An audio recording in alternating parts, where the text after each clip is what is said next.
ప్రముఖ సినీ నటుడు పోసాని కృష్ణమూర్తిని ఆంధ్రప్రదేశ్ పోలీసులు అరెస్ట్ చేశారు. హైదరాబాద్ లోని రాయదుర్గం మై హోమ్ భుజా అపార్ట్మెంట్ లో ఉంటున్న ఆయనను ఏపీలోని రాయచోటి పోలీసులు అదుపులోకి తీసుకున్నారు. అరెస్ట్ చేసి ఏపీకి తరలిస్తున్నారు.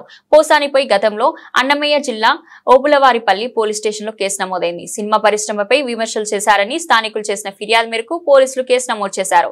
ఈ కేసుకు సంబంధించి రాజంపేట కోర్టు పోసానిపై నాన్ బెయిలబుల్ వారెంట్ ను జారీ చేసింది. ఈ నేపథ్యంలో ఈ రోజు పోలీసులు రాయదుర్గం చేరుకుని పోసాని కృష్ణమూర్తిని అదుపులోకి తీసుకున్నారు. రేపు ఉదయం రాజంపేట కోర్టులో హాజరుపరిచే అవకాశం ఉంది. తనను అరెస్ట్ చేయడానికి వచ్చిన పోలీసులతో పోసాని వాగ్వాదానికి దిగారు. పోలీసులు అతన్ని అతి కష్టం మీద అదుపులోకి తీసుకున్నారు.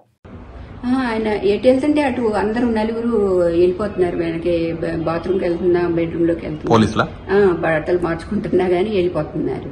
ఆ తలుపు ఎట్లా వేసే ఉంది. నేనన్నా ఎక్కడికి వెళ్తారండి, అది బాల్కనీనే కదా, అక్కడి నుంచి ఎటు వెళ్తారు, ఇక్కడే ఉంటారు కదా, ఎందుకు అట్లా ఎమ్మటి పడతారు, అంత తొందరగా వెళ్దామని కొంచెం నిదానంగా వస్తారు కదండి అని అన్నాను. అంటే లేదు, టైం అయిపోయింది, వెళ్ళాలి, టైం అయిపోయింది అని ఎవరికో చెప్తున్నారు, టాబ్లెట్స్ వేసుకుంటున్నారు, వస్తున్నాం అని చెప్పి ఇంకా హడావుడికి తీసుకెళ్లారండి. అంటే నేను రేపు 1 తారీఖు అప్పుడు ఎప్పుడు తెప్పిస్తానండి. అయితే ఇంకా 2 ఉన్నాయి, ఒక 2 రోజులకే ఉన్నాయి.